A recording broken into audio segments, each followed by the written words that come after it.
सागर जी महाराज के चरणों में और निवेदन करते हैं कि हे महाराज श्री, आपके माध्यम से सत्य गति प्राप्त करें और हम सब निशंक हो सके। नमोस्तु नमोस्तु नमोस्तु। ओम। चलते हैं गुरु चरणों में, हम सब मिलकर नमोस्तु निवेदित करते हुए इस बावड़िया कला के आज इस सभागार में संकट समाधान अपन शुरू करें। और प्रथम प्रश्न के लिए पीकमगढ़ से नमन जी जैन अपना नमन करते हुए पूछ रहे हैं, आज के समय में संयमित जीवन कैसे संभव है?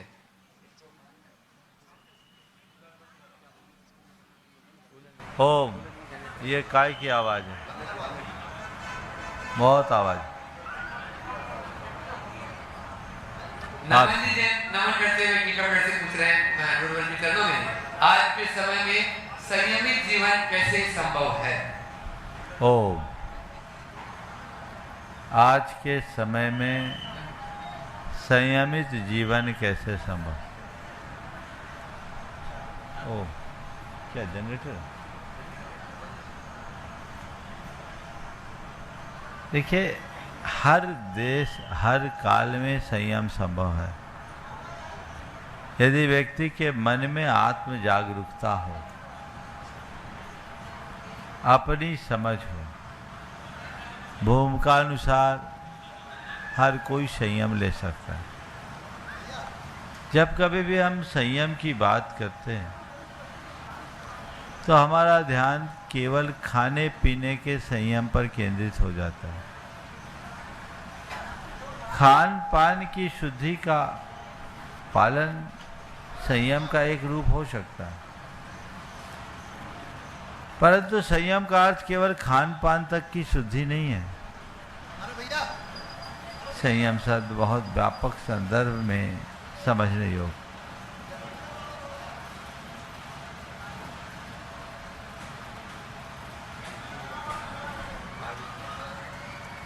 थोड़ा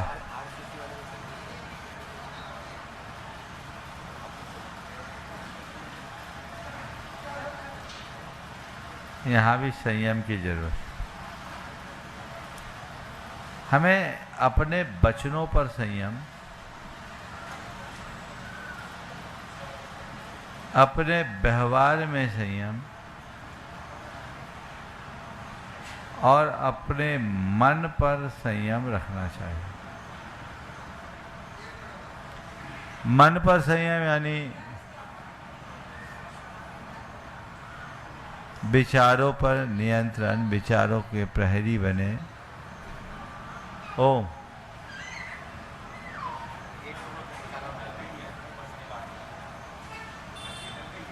अच्छा अच्छा, काम चलो, ठीक है। आप लोगों को थोड़ा संयम रखना पड़ेगा। आवाज आप सुन पा रहे हैं?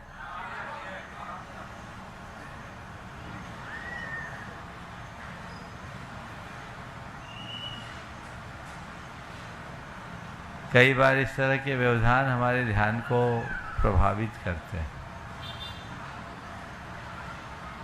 व्यक्ति यदि अंदर से जागरूक हो तो अपने जीवन में संयम को सहज घटित कर सकता है। हम बोलने से पहले उसके परिणाम पर विचार करें तो वचनों में संयम होगा। अपने विचारों के प्रहरी बने तो विचारों पर संयम होगा। और यदि हम अपने व्यवहार के प्रति जागरूक हों तो हम अपने व्यवहार में संयम ला सकते हैं।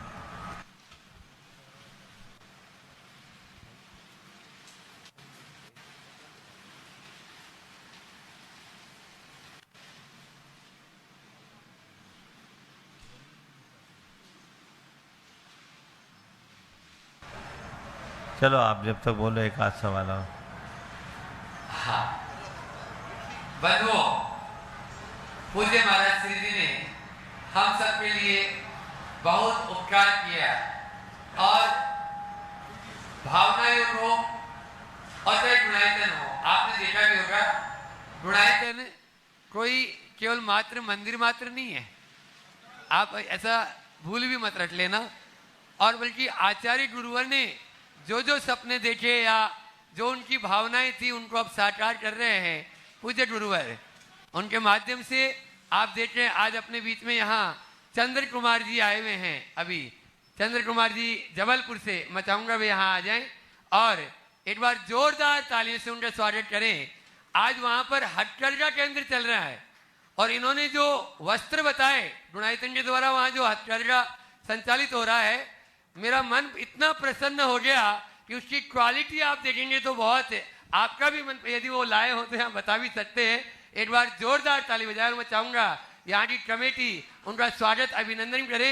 पूरा हथकरघा देख के और अभी गुरुवर से निवेदन किया कि महाराज जी हमारी यूनिट छोटी पड़ रही है, उसको थोड़ा और विस्तारित करें, लेकिन महाराज जी ने बोला कि अभी देखो चर्चा करेंगी तो भी मीटिंग होगी या जैसा भी, तो आगे बढ़ाएंगे। निश्चित इनका वह अमूल्य सहयोग और गुरुवर के प्रति अनन्य भक्त है। एक बार जोरदार ताली से उनका स्वागत अभिनंदन करेंगे। चंद्र कुमारी जैन जबलपुर अपने बीच में गुणायतन से आज वे अपना प्रश्न भी करेंगे, लेकिन जिनका प्रश्न अभी पहले उनको दे दें। चंद्र कुमारी के पास माइक दे दे और वो अपना प्रश्न गुरु चरणों में करें, फिर अपन चलते हैं। नमोस्तु गुरुदेव, नमोस्तु गुरुदेव, नमोस्तु इच्छामी सुल्लभ जी में एक बहुत बढ़िया विकल्प है गुरुदेव। जो हाथकरघा है उसका विकल्प बहुत बढ़िया है, बहुत शानदार है और आगे चलकर उसका भविष्य भी है, क्योंकि जिस तरीके से इसका रिस्पांस मिल रहा है अभी वो बहुत बढ़िया है। प्रश्न तो मेरे पास बहुत सुंदर। चलो एक बार जोरदार करतल ध्वनि इनका सम्मान कर दें। चलिए आप सवाल करें। कटनी से आयुष जी जैन नमोस्तुपूर्वक पूछ रहे हैं, कैसे सुनिश्चित करें कि शिक्षा केवल ज्ञान नहीं या शिक्षा के माध्यम से चारित्र निर्माण भी करें? बहुत अच्छा सवाल। यह कैसे सुनिश्चित करें कि शिक्षा केवल ज्ञान नहीं, इसके माध्यम से चरित्र का निर्माण भी होना चाहिए। हमारे देश में शिक्षा की जो मूलभूत अवधारणा वो यही है। ज्ञान या शिक्षा का उद्देश्य केवल जानकारियों को एकत्रित करना नहीं है, चेतना को जागृत करना है। अपने अज्ञान के निवारण के साथ चरित्र को उज्जवल बनाना ही हमारी शिक्षा का मूलभूत ध्येय है। हर व्यक्ति को जो किसी भी माध्यम से ज्ञानार्जन कर रहे हैं, वो अपने द्वारा अर्जित ज्ञान की समीक्षा तो सतत कर लेते हैं, उन्हें अपने आचरण की भी समीक्षा करनी चाहिए। आज किसी व्यक्ति को पढ़ा लिखा कहो तो बड़ा गौरवान्वित महसूस करता है और अपेक्षाकृत कम पढ़े लिखे व्यक्ति को लोग हीन भाव से देखते हैं। लेकिन मैं सभी पढ़े लिखे लोगों से पूछना चाहता हूँ कि तुम पढ़े लिखे तो हो, पर तुम्हारे आचरण में वो पढ़ा लिखापन दिखता है। एक बार मेरे पास कुछ युवा चार्टर्ड अकाउंटेंट्स बैठे हुए थे और सब बड़े मशहूर चार्टर्ड अकाउंटेंट थे। सबकी बड़ी अच्छी अच्छी फर्में और बढ़िया प्रैक्टिस थी। डिस्कस कर रहे थे। एक की जेब में मुझे गुटखे का पाउच दिख गया। मैंने पूछा जेब में क्या है, थोड़ा सख्ता है। मैंने निकाला ना, देखे क्या है। तो जेब निकाल कर देखा, हमने उसे पलट कर लिखा। उसमें लिखा रहता है गुटखा खाने से कैंसर भी हो सकता है। बोले इसमें क्या लिखा है, थोड़ा पढ़ो तो। इसमें क्या लिखा है, थोड़ा पढ़ के बताओगे। अब बड़ा झेपा। बोले तुम लोग पढ़े लिखे हो ना, चार्टर्ड अकाउंटेंट हो, पढ़ तो सकते हो, उसमें क्या लिखा है। बड़ी शर्मिंदगी से हुई। दोनों हाथ जोड़े, बोले महाराज जी माफ करें। हम बोले जब इसमें लिखा है कि गुटखा खाने से कैंसर भी हो सकता है, ये तुम जैसे पढ़े लिखे लोगों के लिए लिखा है कि अनपढ़ के लिए? अनपढ़ के लिए तो बिच्छू बना हुआ है, बिच्छू का भी सिंबल रहता है। तो पढ़े लिखे और अनपढ़ सबके लिए लिखा है, और इसको देखने के बाद भी, इसको पढ़ने के बाद भी तुम इसे नजरअंदाज कर रहे हो, तो तुम्हारे लिए पढ़े लिखे होने का क्या मतलब? क्यों अपने बाबूजी का पैसा बर्बाद किए भाई? इससे अच्छे तो वो अफड़ है। मेरी बात उन लोगों को लग गई, और मैंने कहा भी इसीलिए था कि इनको लग जाए। थोड़ी देर बाद सब ने घोर शर्मिंदगी हुई और उन्होंने प्रतिज्ञा किया कि महाराज जी आज आपने हमें जगा दिया, अब हम इसका सेवन नहीं करें। मैं आपसे पूछना चाहता हूं, एक तो छोटा सा उदाहरण है। आज के जमाने में अपराध की जो प्रवृत्ति है वो अनपढ़ों में कम, पढ़े लिखे लोगों में ज्यादा है। इंटेलेक्चुअल क्राइम बढ़ रहा है, क्राइम का लेवल भी बहुत बढ़ता जा रहा है। ये ज्ञान का दुरुपयोग है। शिक्षा जब अपने मूलभूत उद्देश्य से भटक जाती तो कुछ ऐसी ही स्थितियां निर्मित होती। इसलिए ये सवाल हर व्यक्ति को अपने मन में उत्पन्न करना चाहिए कि मेरी शिक्षा का उद्देश्य क्या है? केवल जानकारी की वृद्धि या समझ का विकास? जानकारी की वृद्धि तो केवल कलेक्शन ऑफ इंफॉर्मेशन है, जो तुमसे ज्यादा गूगल के पास है। और अब तो हमने सुना है एआई सब दे देता है, कहते हैं चैट जीपीटी के पास सब समाधान है ना? आप लोग बोलते हैं वो तो उसके पास है, पर उसके पास अंतर क्या है? उसके पास ज्ञान तो है, समझ और संवेदना नहीं है। अपने अंदर उसे विकसित कीजिए तो हम अपने जीवन को सफल और सार्थक बना पाएंगे, अन्यथा सब व्यर्थ होगा। अनन्या जैन खजुराहो से पूछ रही हैं, मोबाइल और स्क्रीन टाइम पर संयम कैसे लाया जाए? बहुत ही गंभीर सवाल है और सब कोई इसके आदी हो गए। इस पर आज के समय में तो सबसे बड़ा संयम यही। एक बार मुझसे किसी ने कहा, महाराज जी हम डायबिटिक हैं, हम उपवास नहीं कर सकते। हमने कहा कोई चिंता नहीं, हम तुमको उपवास करने के लिए भी नहीं कहेंगे, लेकिन एक काम करो, तुम ये उपवास मत करो, न्यूज फास्टिंग कर लो। News fasting? महाराज न्यूज फास्टिंग क्या है? बोले तुम एक दिन का ये संकल्प ले लो कि आज किसी भी प्रकार के मीडिया से, इंटरनेट से दूर रहेंगे, मोबाइल से दूर रहेंगे। बोले महाराज उपवास सरल है, ये कठिन। ये कहानी है। आपके संकल्प से ही आप इनसे बच सकते हैं। आप देखिए कि मेरे लिए मोबाइल कितना उपयोगी है और स्क्रीन पर कितना समय बिताना आवश्यक है।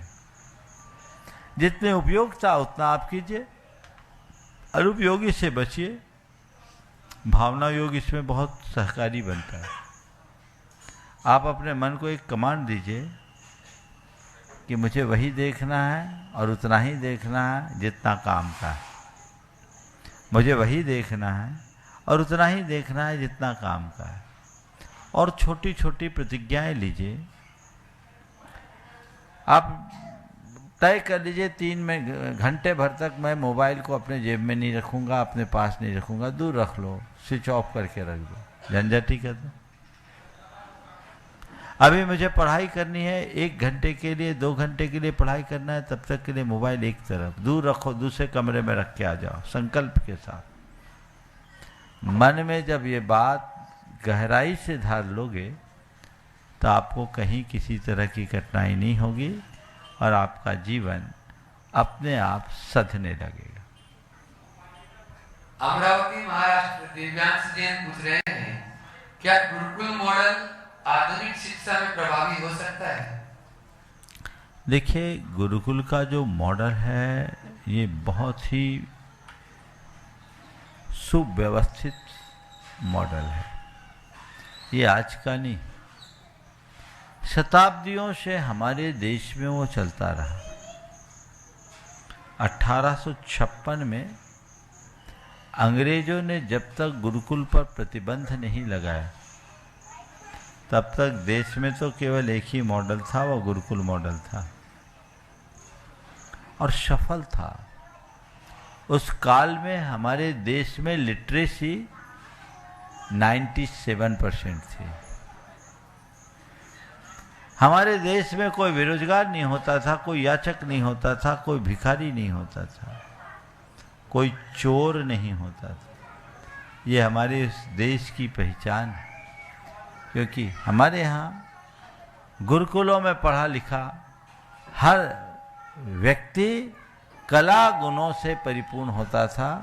उनका स्किल, उनका कौशल पूर्णतः विकसित रहता था, जिससे वो अपना पेट भरने में समर्थ रहता था। अपना क्या, अपने साथ औरों का भी पेट भरने में समर्थ होता था। समय काल बदला, अंग्रेजों ने इस पर प्रतिबंध लगाया। धीरे धीरे नई शिक्षा नीति आई, जो मैकाले के द्वारा तैयार की गई थी, जो एक सुनियोजित षड्यंत्र के तहत वो धीरे धीरे धीरे धीरे ऐसी हो गई जिसका परिणाम हम आज भी भुगत रहे हैं। मेरा तो मानना है, यदि आज भी विशुद्धतया प्राचीन पद्धति को विकसित किया जाए तो हम ज़्यादा अच्छे सुशिक्षित होंगे, जिसमें हमारे बौद्धिक विकास के साथ साथ नैतिक, चारित्रिक और भावनात्मक पक्ष भी विकसित होंगे, और तभी हमारी शिक्षा का उद्देश्य पूर्ण होगा। वही शिक्षा परिपूर्ण शिक्षा के अंतर्गत मानी जा सकेगी। तो ये चीज़ें हमें अपने अंदर विकसित करने की आवश्यकता है। मानता हूँ बहुत कठिन है, लेकिन हो सकता है।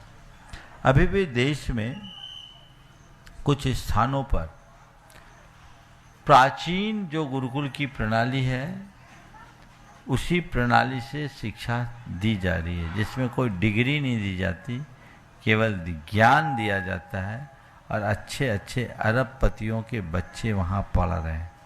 ये अपने आप में एक बहुत बड़ा आदर्श है। हमें इस मिथ को तोड़ना होगा, चीज़ों को समझने की ज़रूरत है। हाँ, नौकरी चाहिए तो शायद आपको वहाँ लाभ नहीं मिलेगा, लेकिन यदि अपने जीवन को बनाना चाहो तो आपको कोई दिक्कत नहीं है। आज के दौर में किन बातों की शिक्षा की ज़रूरत है? व्यक्ति को इतिहास और परंपरा का ज्ञान होना चाहिए, भाषा का ज्ञान होना चाहिए, गणित का ज्ञान होना चाहिए, और आज के हिसाब से टेक्नोलॉजी का ज्ञान होना चाहिए। इतना ज्ञान हो गया तो आपने सब कुछ जान लिया। बाकी तो डिग्रियों का लबादा है, वो कोई ज़रूरी नहीं। आजकल लोग जो व्यक्ति के व्यक्तित्व को उसके साथ जुड़े हुए डिग्री से आंकने लगे हैं, ये भ्रांत है। व्यक्ति के व्यक्तित्व को उसके गुणों से पहचानने की कोशिश करनी चाहिए, तभी हम सच्चे अर्थों में व्यक्ति का सही आकलन कर सकेंगे। बनारस से स्मिता जी बाटलीवाल नमोस्तुपुर पूछ रही है, क्या समय पर उठना सफलता की कुंजी है? देखिए, मुझे ये नहीं मालूम कि समय पर उठना सफलता की कुंजी है या नहीं, लेकिन जितने भी लोग सफलतम हैं वे ही हैं जो समयबद्ध हैं। समयबद्ध हुए बिना सफलता होगी नहीं, तो समयबद्धता तो होनी चाहिए। और समयबद्धता प्रकृति के साथ चलने के संकल्प के साथ, समय पर उठो, समय पर सो, सब काम समय पर करो और समय पर निस्तारित करो, तो हमारे जीवन में विफलता की कोई संभावना नहीं होगी। और अब यहाँ प्रत्यक्ष रूप से जो गुरु सेवा में भी लगे रहते हैं, जैसे गुणायतन ट्रस्टी इंजीनियर महेंद्र जी रत्नी जी जैन आपके बावड़ी कला के पूर्व अध्यक्ष हैं, वे अपना प्रश्न गुरु चरणों में करें और उसके बाद में तैयार रहेंगे नीलम राजेंद्र जी जैन सचिव विजया महिला मंडल बावड़ी कला। नमस्ते महाराज जी। महाराज जी, ये प्रश्न मेरी मदर इन लॉ जो तालबेहट में रहती हैं उन्होंने भेजा है कि राजा श्रेणिक जो वर्तमान में नरक में है, निश्चित रूप से उनको तीर्थंकर बनना है, तो नरक से लेके तीर्थंकर का जो रूट है उनका, क्या वो सीधे तीर्थंकर बनेंगे या किसी अन्य भाव में जन्म लेकर फिर तीर्थंकर बनेंगे? देखिए, राजा श्रेणी अभी पहले नरक में वे 84,000 वर्ष की आयु लेकर गए, जिसमें लगभग 2,500 साल तो पूरे हो गए। अब बाकी जो बचे हैं वो आयु पूरी करके सीधे मनुष्य बनेंगे। उत्सर्पणी काल के जो प्रथम कुल का अंतिम कुलकर होंगे, उसके ज्येष्ठ पुत्र महापद्म नाम के तीर्थंकर बनेंगे। उन्होंने तीर्थंकर प्रकृति का बंध कर लिया। भगवान महावीर के वे प्रगाढ़ अनुरागी थे, परम भक्त थे। उनने अपने जीवन में बहुत कुछ अर्जित किया, बस अज्ञान दशा में किए गए पाप के कारण आज उन्हें नरक जाना पड़ा। लेकिन वो भव्य आत्मा है, वहाँ से सीधे निकल कर के मनुष्य बनकर तीर्थंकर बनेंगे। और ऐसा केवल राजा श्रेणिक नहीं, ऐसे असंख्य जीव नरकों में आज भी हैं। ध्यान से सुने, ऐसे असंख्य जीव नरकों में हैं जो वहाँ से निकल करके सीधे मनुष्य बनकर तीर्थंकर बनेंगे, यानी जिनका गर्भ कल्याणक होगा। इससे एक बात सीख लो कि कोई व्यक्ति यदि कोई गलती कर बैठे तो उसका पाप तो उसको भोगना पड़ता है, लेकिन वो इसके लिए अभिशप्त नहीं है कि अनंत काल तक पाप ही भोगेगा। गलती कर अगर व्यक्ति सुधारे तो अपना उद्धार भी कर सकता है। राजा सैनिक उसका उद्धार। नमस्ते महाराज। नीलम राजेंद्र जी जैन विजया महिला मंडल बावड़ी कला। नमस्ते और महाराज उसके बाद तैयार की गुणायतन ट्रस्टी बावड़ी कला की अमित जी शिल्पी जी जैन। इच्छा में महाराज जी, हमारा प्रश्न है, यदि कोई इंसान कोई भी गलत काम करे तो सही है, और यदि दूसरा इंसान वही काम करे तो गलत, उसके बाद भी उस इंसान को इज्जत अपनत्वता देते हैं, वो वही देने के नाम पर कहता है कि हम तो बहुत स्वाभिमानी हैं। ऐसी स्थिति में महाराज श्री, हम अपने पुण्य की कमी या हमने मतलब किसी की अनुमोदना ना की हो, हम क्या समझें समाधान? देखिए, ये बीमारी पूरे दुनिया की, एक जगह की नहीं। कई लोग हैं जो अच्छा करने के बाद भी उसका श्रेय नहीं पाते, और कुछ लोग हैं जो बुरा करते हैं फिर भी श्रेय पा जाते हैं। श्रेय और अश्रेय व्यक्ति के कृत्य से नहीं, लोगों की धारणा से होता है। अगर किसी व्यक्ति के प्रति हमारी अच्छी धारणा बन जाए तो उसकी गलत बात भी हमें अच्छी लगती है, और किसी के प्रति हमारी धारणा उल्टी हो गई तो उसकी अच्छी बात भी बुरी लगती है। तो हम अच्छा करें, ये तो हमारे हाथ में है, पर लोग उसे अच्छा कहे ये हमारे भाग्य में है। मैं बात को दोहरा रहा हूं, हम अच्छा करें ये तो हमारे हाथ में है, पर लोग उसे अच्छा कहे या माने ये मेरे भाग्य में है। अब मेरे भाग्य में क्या है मुझे नहीं पता, मेरे हाथ में जो है उसे मुझे संभालना चाहिए। इसलिए जब कभी ऐसी बातें आए तो हताश मत हो। उस समय यही सोचो कि मैंने अच्छा करने वालों की आलोचना की होगी, इसलिए आज अच्छा करने के बाद भी मुझे आलोचना मिल रही। अच्छा कर रहा हूं तो आलोचना मिल रही, बुरा करूंगा तो फांसी लग जाएगी। इसलिए बेहतर है मैं और अच्छा करने के लिए उत्साहित रहूं। हो सकता है आज जो मेरी आलोचना कर रहे हैं, कल वे मेरी अनुमोदना में खड़े हो जाए। ये प्रयास और पुरुषार्थ अपना।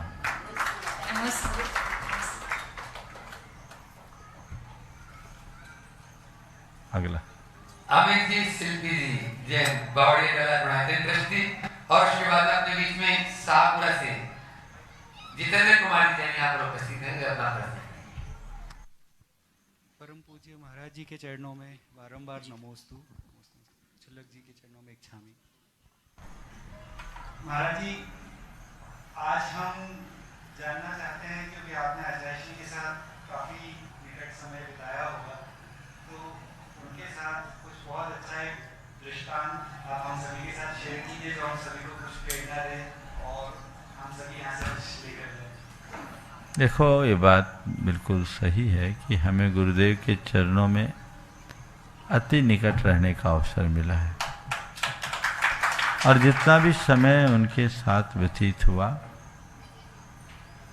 वो हमारे जीवन के लिए बहुत मूल्यवान रहा है। मैं तो ये कहता हूँ कि मेरे जीवन में आज जो कुछ भी है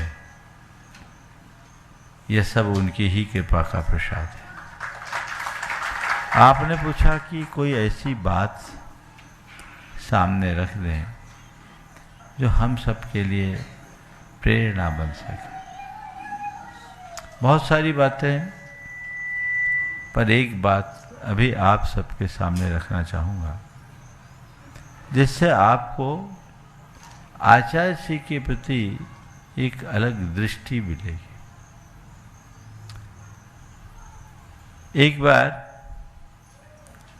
गुरुदेव बिहार करके आ रहे थे, बहुत पुरानी बात है, 1984 की। उनको अंतराय हुआ।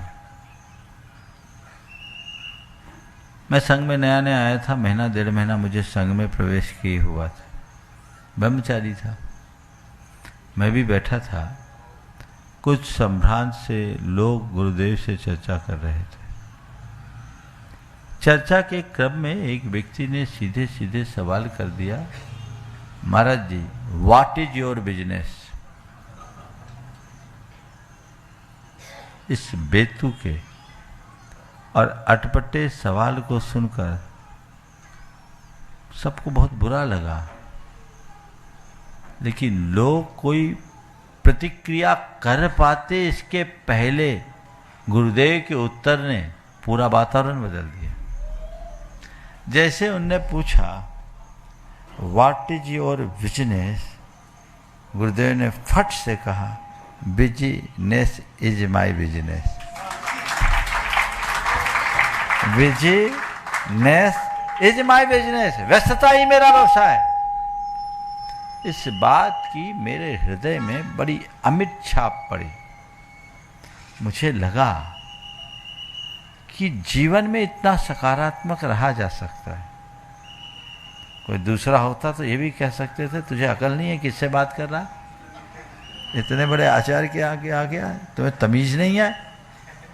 शायद ऐसा हो सकता है कि नहीं, या टाल मटोल भी कर सकते थे, नाराजी या खींच भी विकसित हो सकती थी, लेकिन उनका लेवल ऐसा था। उनने इसे भी विनोद में लिया और एक बहुत गहरा संदेश दे दिया। ये चीजें हमें सीखनी चाहिए। एक सीख लो कि कोई तुम्हारे विरुद्ध कैसी भी टिप्पणी करे, तुम रिएक्ट नहीं करो, बने तो विनम्रतापूर्वक रिस्पॉन्ड कर दो। प्रतिक्रिया से बचो, प्रत्युत्तर दे दो, और वह भी सकारात्मकता के साथ, सजिंदगी के साथ। यदि इतना करने में हम समर्थ होते हैं तो वो हमारे जीवन के लिए एक बड़ी उपलब्धि बन सकती है।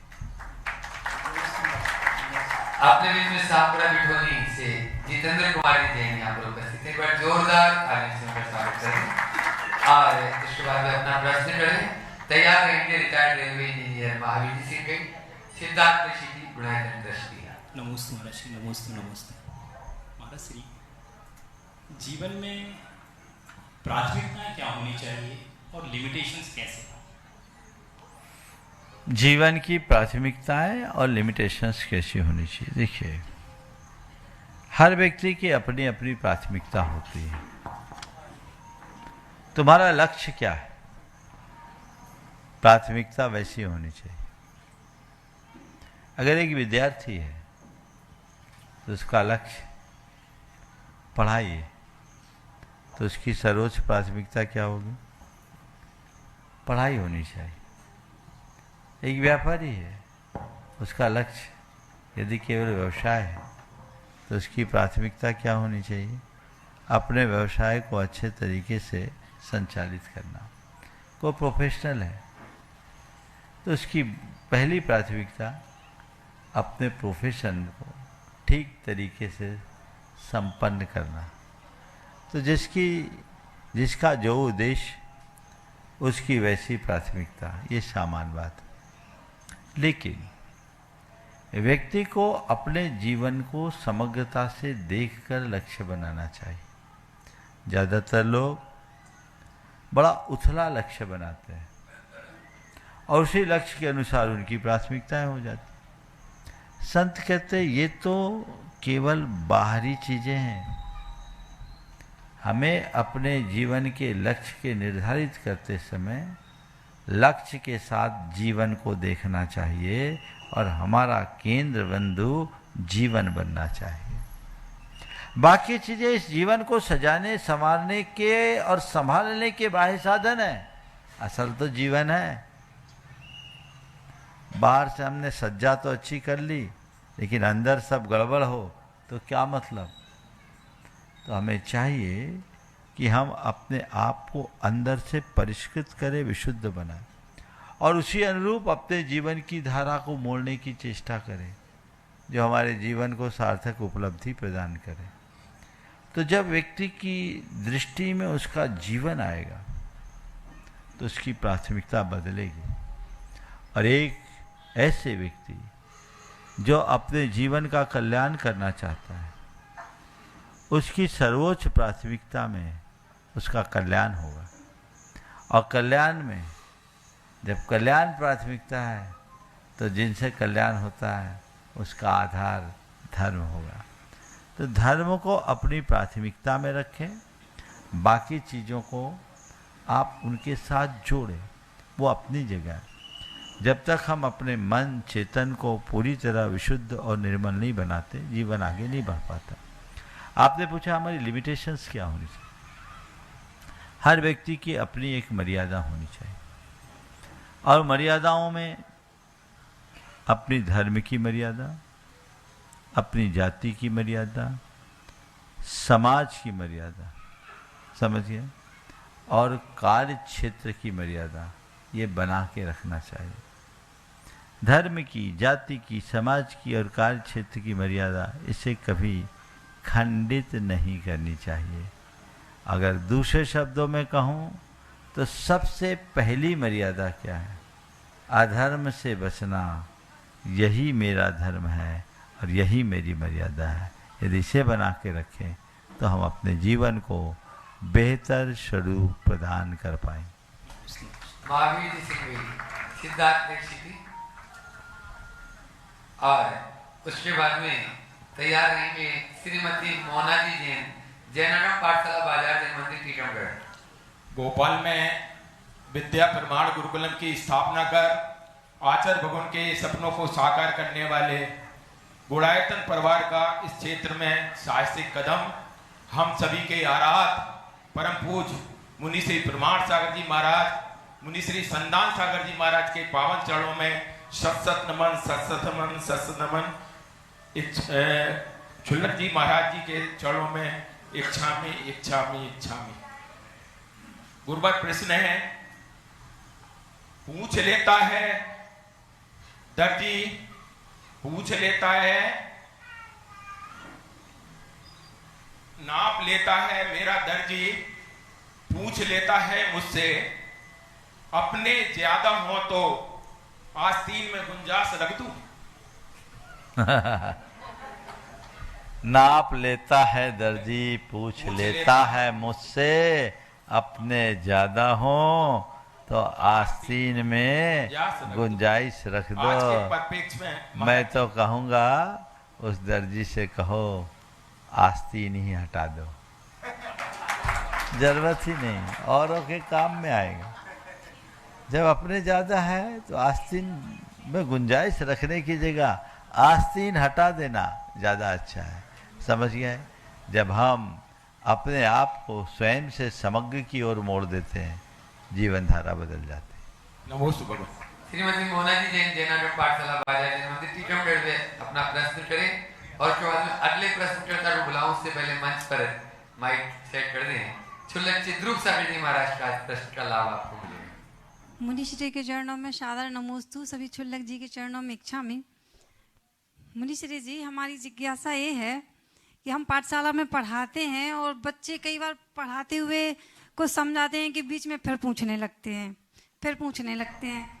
तो मैंने एक चीज़ खुद से सीखी है कि कई बार कुछ मन में से सवाल होते हैं, कोई बताने वाला आसपास ना हो, गुरु ना हो, और वो सवाल दिमाग में चलता रहता, कुछ ना कुछ ऐसा समाधान अपने आप मिलता है कि मन में लगता है कि हाँ ये सही, ऐसा होना चाहिए। कई बार भटक भी जाते हैं। तो अब जिज्ञासा ये है कि एक तो हम बच्चों को कैसे समझाएं कि आप शांत रहो, सुनो या क्या करो, और खुद को भटकने से कैसे बचाएं। नमोस्तु गुरुदेव। देखो, बच्चे यदि सवाल करे तो बच्चों को शांत करने की जगह खुद को शांत करना चाहिए। वक्ता के लक्षण में एक लक्षण है प्रायः प्रश्न सह। वक्ता कौन है? जो प्रश्नों को सहने वाला। क्या है? प्रश्नों को सहे। बच्चे कह रहे हैं सही है, अब पढ़ाने जा रहे हैं, पढ़ के जाइए। समझ लो, कोई पढ़ाता है ना तो केवल पढ़ाता नहीं है। आजकल के समय में तो बच्चे पूरी परीक्षा ले लेते हैं। बच्चे बहुत तेज होते हैं। आप पढ़ के जाएं, तैयारी से जाएं और बच्चों का मुंह बंद ना करें। बच्चों को सही उत्तर देने की कोशिश करें। कदाचित कोई बात अस्पष्ट हो तो बच्चों के सामने निसंकोच के बेटा इसका उत्तर मैं कल दूंगी। फिर किसी ज्ञानी जन से पूछ लीजिए अथवा नोट कर लीजिए, शास्त्रों में खोल करके ढूंढ करके उत्तर देने की कोशिश कीजिए। एक ऐसा ग्रुप बनाइए जिसमें आपने अपना प्रश्न डाला, आपको कोई ना कोई उसका उत्तर देगा। आप उस उत्तर की तटस्थ भाव से समीक्षा कीजिए, उत्तर आया कर दीजिए। ये एक रास्ता है। इससे बच्चों को सही समाधान मिलेगा और हमारा खुद का ज्ञान निखरेगा। नमस्ते। छुल्लक चिद्रूप सागर जी महाराज वे अपने प्रश्न द्वारा आप सभी को लाभान्वित कर रहे हैं और उसके बाद में doctor Mahendra ji Singhai professor excellence college तैयार रहेंगे। पूज्य मुनिद्वय के चरणों में बारंबार नमोस्तु। महाराज जी, चातुर्मास का समय निकट है। चातुर्मास में साधु संत अहिंसा के उत्कृष्ट पालन के लिए एक स्थान पर रहकर अपनी साधना करते हैं। तो चातुर्मास के समय में गृहस्थ को अपने क्या नियम संयम लेना चाहिए, क्या चर्या करनी चाहिए ताकि अहिंसा का अधिक से अधिक पालन हो? नमोस्तु। बहुत अच्छा सवाल महाराज जी ने आप लोगों के लिए किया है। संयम हमारे जीवन का मूल तत्व है। भगवान महावीर ने धर्म के स्वरूप को निर्धारित करते हुए कहा, धम्मो मंगल मुख्यतम अहिंसा संयमो तपो। अहिंसा, संयम और तप, यही उत्कृष्ट मंगल धर्म है। इसका पालन करना चाहिए। तो चातुर्मास के दिनों में आम दिनों से हटकर जीना चाहिए। पुराने ज़माने में लोग चातुर्मास में 2 माह तक तो बड़े कठोर नियम रखते थे। कई लोग वाहनों का भी त्याग कर देते थे। हमने इतना भी सुना है कि लोग दशलक्षण के दिनों में साबुन तक नहीं बेचते थे, अपने व्यापारों को भी कम करते थे। आप लोग भी कुछ कर सकते हैं। क्या कर सकते हैं मैं बताऊं। बरसात में कीड़े बहुत होते हैं। पहला काम ये करो कि बरसात के दिनों में रात्रि में हम कुछ भी न तो खाएंगे न पिएंगे। ये एक संयम है। प्रत्यक्ष रूप से हिंसा दिखती है, आप उसका परहेज करें। कम से कम सावन भादो 2 महीने तो करो। क्या नहीं किया जा सकता? कदाचित ऐसा नहीं हो तो कम से कम हम पिएंगे, खाएंगे नहीं, इतने से काम चला लो। दूसरा, बरसात के दिनों में हरी साग न खाए, उनमें बहुत जर्म्स होते हैं, सेहत के लिए भी नुकसानदेह है। इससे अपने आप को बचाएं। ये 2 संयम कम से कम सबको रखना चाहिए और अपने आप को आगे बढ़ाएं। बाहर का खाने से परहेज कीजिए, बार बार खाने पीने से परहेज कीजिए। ये खान पान के संयम का एक रूप है छोटा सा। इसके साथ ये तय कीजिए कि इन दिनों मैं अपने आप पर यथासंभव नियंत्रण रखूंगा। मैं किसी से द्वेष नहीं करूंगा, मैं किसी से दुर्भावनापूर्ण वचन नहीं कहूंगा।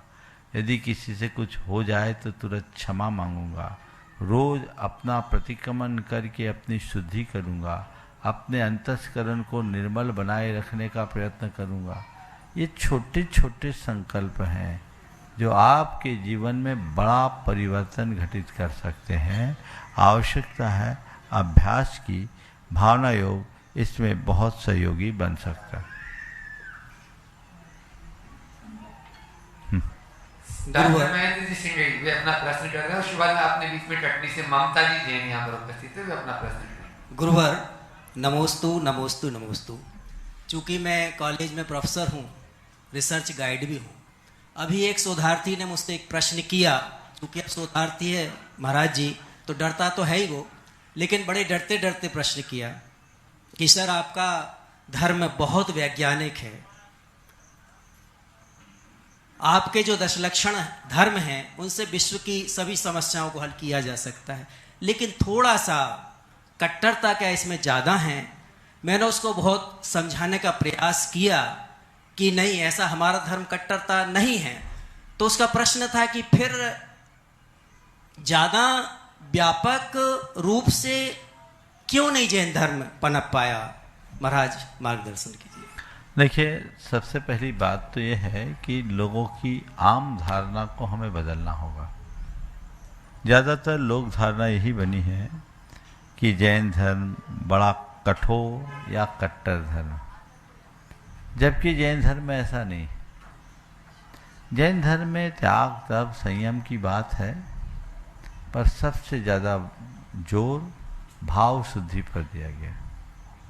जैन धर्म एक ऐसा धर्म है पूरे विश्व में जहाँ क्षमा, मृदुता, आर्जव, सत्य, शौच, सत, संयम, तप, त्याग, आकिंचन, ब्रह्मचर्य जैसे उदात्त जीवन मूल्यों की पूजा होती है, जिसे सर्वश्रेष्ठ पर्व के रूप में गिना जाता है।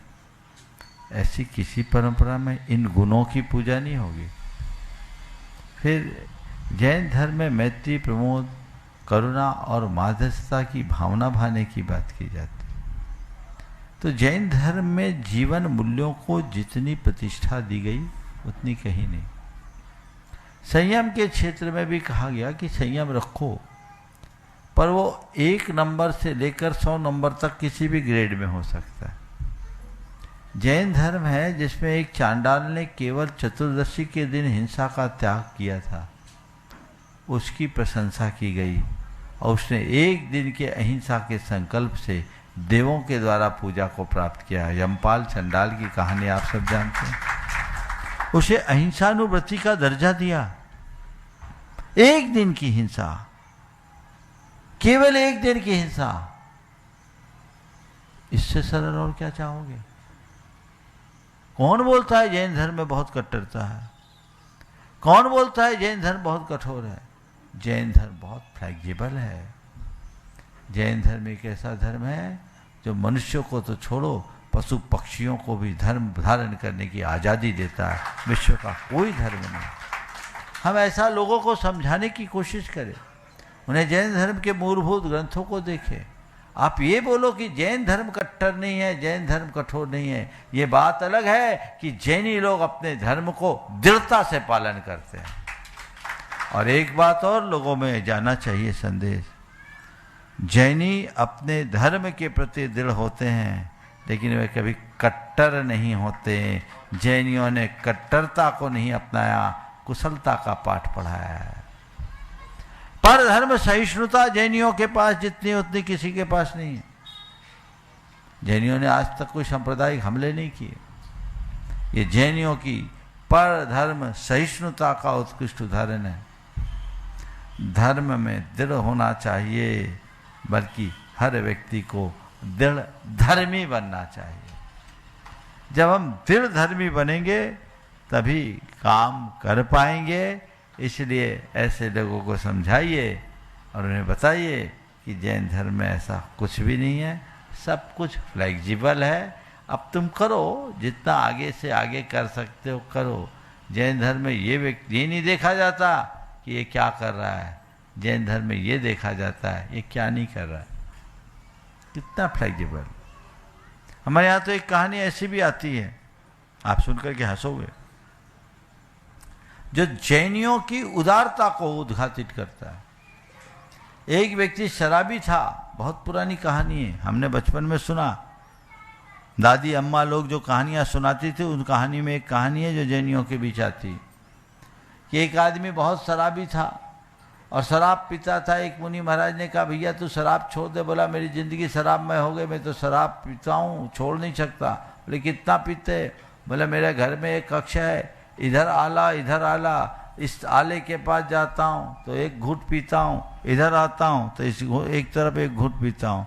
बोला, ठीक, तो दोनों आले के पास पीता है, बीच में तो नहीं पीता? बोले, बीच में नहीं पीता। बोले, बीच का त्याग कर दे, बीच का त्याग कर दे। बोला, मैं बीच का त्याग करता हूँ, इस तरह पीऊंगा, इस तरह पीऊंगा, बीच में नहीं पीऊंगा, बीच का त्याग। और कहते हैं शराब तो पिया था, शरीर खोखला हो गया था, वो बीच में ही गिर के मरा और सदगति का पात्र बना, त्याग के साथ मरा। इतना फ्लेक्सिबल क्या मिलेगा? इससे ज्यादा सरल और क्या होगा बोलो? पर मुश्किल ये है कि तुम लोगों को भी पता नहीं। तुम भी जैन धर्म के बारे में जब जैन धर्म को बहुत कठोरता से प्रस्तुत करते हो, छाती फुला फुला के, ये ठीक नहीं। इससे जैन धर्म अव्यवहारिक होगा। जैन धर्म को व्यवहारिक स्तर से ठीक तरीके से व्याख्यायित और विवेचित करने की जरूरत है। नमस्ते। ममता जी जैन कटनी वे अपना प्रश्न कर, राजेंद्र कुमारी जैन बावड़िया कला तैयार है। माइक।